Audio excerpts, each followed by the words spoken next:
Sempre que eu falo sobre os destinos paradisíacos da Bahia, muita gente logo comenta que sonha em fugir da rotina, esquecer o estresse da cidade grande e passar uns dias em um lugar que parece até cenário de filme. E quase sempre alguém pergunta: mas tem algum canto assim, completo, bonito e com estrutura boa? Pois é justamente por isso que eu decidi trazer uma série especial, mostrando os lugares mais incríveis do nosso estado. E hoje começamos com aquele que, para muitos, é simplesmente a melhor ilha da Bahia: o inesquecível Morro de São Paulo. Morro de São Paulo é aquele tipo de lugar que você visita uma vez e passa o resto da vida lembrando. Praia de água cristalina, clima tropical, pôr do sol que parece pintura, ruas charmosas, natureza viva, festas animadas e, claro, aquela tranquilidade deliciosa que só uma ilha consegue trazer. Mas, ao mesmo tempo, Morro não deixa você na mão. Tem pousadas excelentes, restaurantes incríveis, passeios de tirar o fôlego e uma estrutura turística que faz qualquer visitante pensar: por que eu não vim antes? Antes da gente continuar essa viagem pelo paraíso, deixa eu te pedir um favorzinho rapidinho. Já confere aí se você está inscrito no canal. Isso ajuda demais o conteúdo a crescer. E olha, se você ama Bahia, turismo, curiosidades e lugares paradisíacos, já deixa o seu like, porque hoje o vídeo tá especial demais. Agora, se você conhece alguém que vive dizendo que quer viajar para um lugar bonito, seguro e inesquecível, compartilha este vídeo. Assim a gente leva um pedacinho desse paraíso para mais gente. Pronto? Então respira fundo, porque agora vamos embarcar juntos rumo a esse destino mágico que conquista baianos, brasileiros e turistas do mundo inteiro. Morro de São Paulo, a ilha que parece saída de um sonho, e talvez a melhor da Bahia. E quando a gente fala de Cairu, não dá para deixar de mencionar as outras partes do município, como Gamboa, Boipeba e Velha Boipeba, que são praticamente irmãs de Morro de São Paulo e completam essa família de ilhas que parece saída de um livro.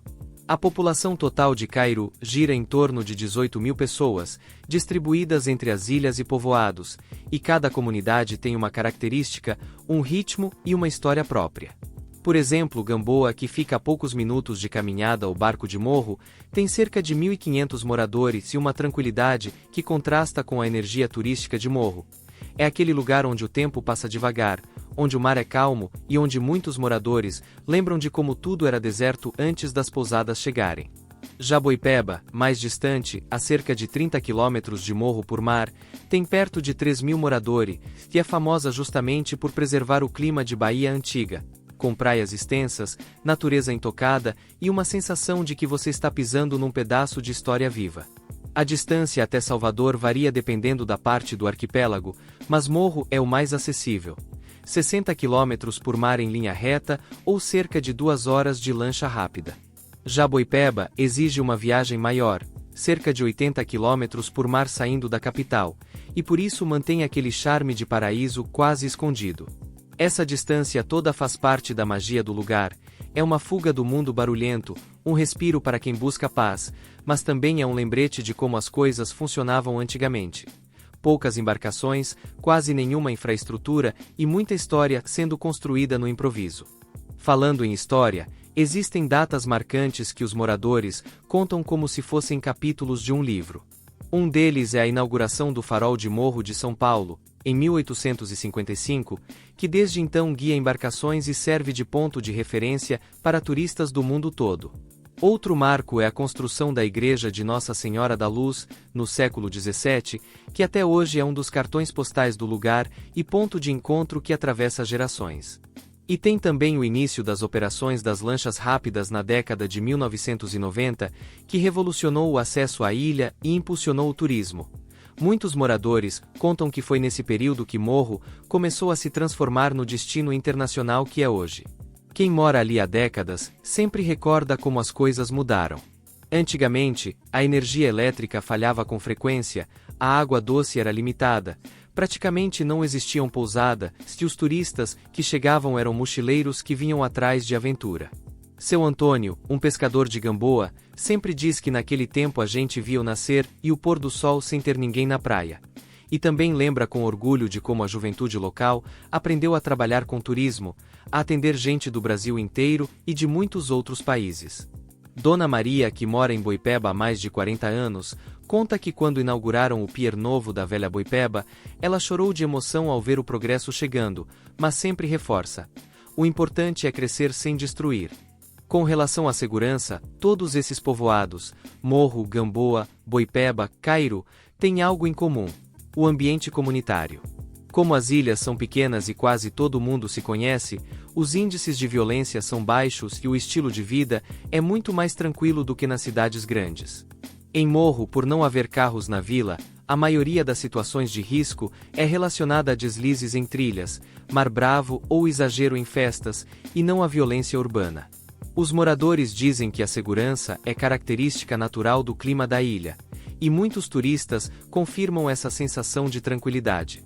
E quando o assunto é saúde, existe uma dinâmica interessante.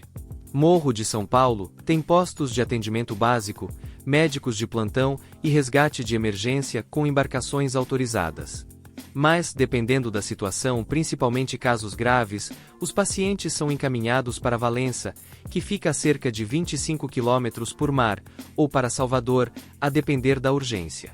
Muitos moradores lembram que, antes da modernização dos transportes, quando alguém ficava doente à noite, o tempo até Valença parecia uma eternidade.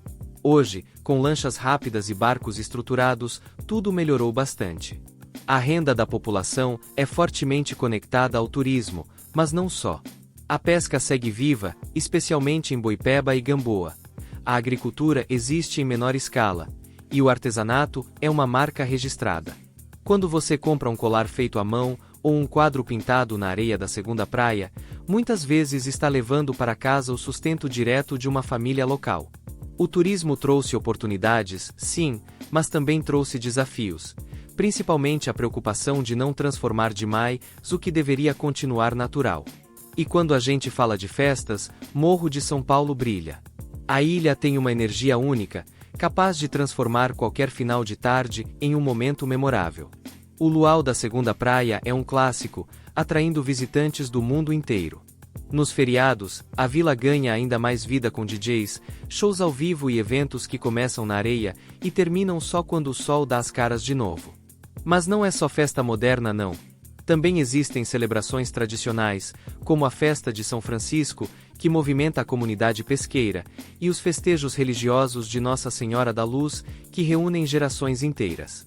Já em Cairu e Boipeba, festividades como a lavagem das escadarias, as procissões marítimas e os sambas espontâneos nas ruas mostram como a cultura local está sempre viva. É aquele tipo de festa que não se explica, se vive. E se você gosta de curiosidades, Morro de São Paulo é cheio delas. Uma das mais interessantes é que o município de Cairu é um dos poucos do Brasil formado quase totalmente por ilhas. E Morro, apesar de pequena, já recebeu visitantes famosos do mundo todo, desde artistas até jogadores de futebol, que aparecem discretamente em réveillons. Outra curiosidade é que as praias da ilha são numeradas e não nomeadas, algo incomum no Brasil, e cada praia tem uma personalidade quase humana. A primeira é agitada, a segunda é festeira, a terceira é tranquila, a quarta é introspectiva e a quinta parece viver em outra dimensão. E se você olhar para o mar com atenção, pode até encontrar os bancos de areia que aparecem e desaparecem conforme a lua, criando piscinas naturais que parecem desenhadas pela natureza. Ah, e tem mais. A tirolesa do Farol é a maior do Brasil que termina diretamente dentro do mar.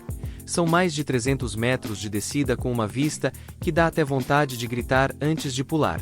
Chegar a Morro de São Paulo saindo de Salvador pode ser uma experiência tão marcante quanto a própria estadia na ilha, e existem algumas formas de fazer esse trajeto, cada uma com custos e tempos diferentes.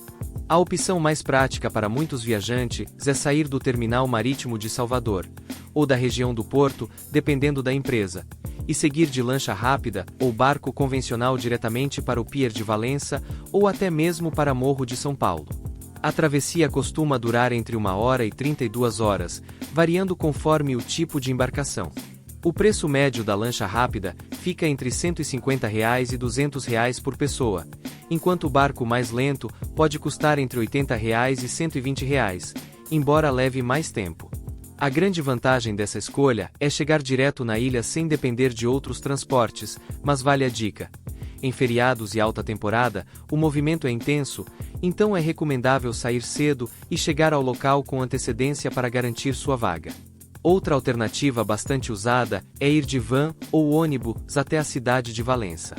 São cerca de 140 a 160 quilômetros de estrada, levando aproximadamente 3 a 4 horas, geralmente com paradas ao longo do caminho. Ao chegar em Valença, basta pegar uma lancha ou barco, que faz a travessia até Morro em cerca de 30 a 50 minutos. O custo total desse percurso costuma variar entre R$ 110 e R$ 200 por pessoa, somando o transporte terrestre e o marítimo. Essa escolha pode ser mais econômica e ainda oferece boa flexibilidade, sendo uma ótima opção para quem viaja de mochila, com bagagem moderada ou sem pressa. Para quem está de carro, existe também a possibilidade de dirigir até o Porto de Salvador, embarcar no ferryboat e seguir até Valença para depois pegar a lancha. É uma alternativa interessante se você precisa transportar bagagem maior ou pretende explorar outras regiões da Bahia depois da viagem. Os custos variam conforme combustível, pedágios, tarifa do ferry e valor da lancha, além do número de passageiros. Nesse caso, o ideal é planejar cada etapa com cuidado, principalmente os horários de saída das lanchas, evitando contratempos que possam forçar um pernoite inesperado no continente. Independentemente da rota escolhida, algumas dicas tornam a viagem mais tranquila. Viajar pela manhã aumenta muito as chances de embarcar sem filas, especialmente em períodos de grande movimento. Levar dinheiro em espécie é importante, porque nem todos os serviços aceitam cartão. O sol costuma ser forte durante as travessias e na chegada à ilha, então protetor solar, boné e óculos são essenciais. Priorize bagagens leves, já que barcos e lanchas podem complicar o transporte de malas grandes. Verificar a tábua de marés e confirmar previamente os horários das embarcações também é fundamental, pois algumas rotas têm poucas saídas por dia. E, por fim, tenha sempre um plano B. Caso a lancha atrase, falte vaga ou algum imprevisto aconteça, estar preparado para ajustar horário ou até dormir em Valença evita dor de cabeça e mantém a viagem agradável do começo ao fim. As festas culturais fazem parte do coração da ilha. Além dos licores, sambas e blocos improvisados, existem datas que reúnem moradores e turistas. As celebrações de São Francisco, o padroeiro dos pescadores. A festa da Nossa Senhora da Luz, que movimenta Morro. A tradicional lavagem das escadarias da igreja. Os licores caseiros no São João. E as comemorações do 20 de janeiro. Que lembram a importância histórica da fortaleza e da comunidade local. Os moradores sempre dizem que festa lá não é apenas música. É tradição, é reencontro, é celebrar a vida simples e feliz. Sobre o futuro, o que mais impressiona é que Cairo vem recebendo investimentos para preservar a natureza, enquanto expande o turismo. Projetos de saneamento estão sendo ampliados, as trilhas estão sendo regulamentadas, áreas de manguezal estão sendo protegidas e há planos para transformar o arquipélago de Tinharé em um modelo de turismo ecológico. A expectativa dos moradores é que o futuro traga ainda mais oportunidades, sem destruir o que torna o lugar tão diferente de tudo que existe. E no fim das contas, Morro de São Paulo, Gamboa, Boipeba e todas as outras ilhas de Cairo são mais do que destinos turísticos. São pedaços de histórias vivas.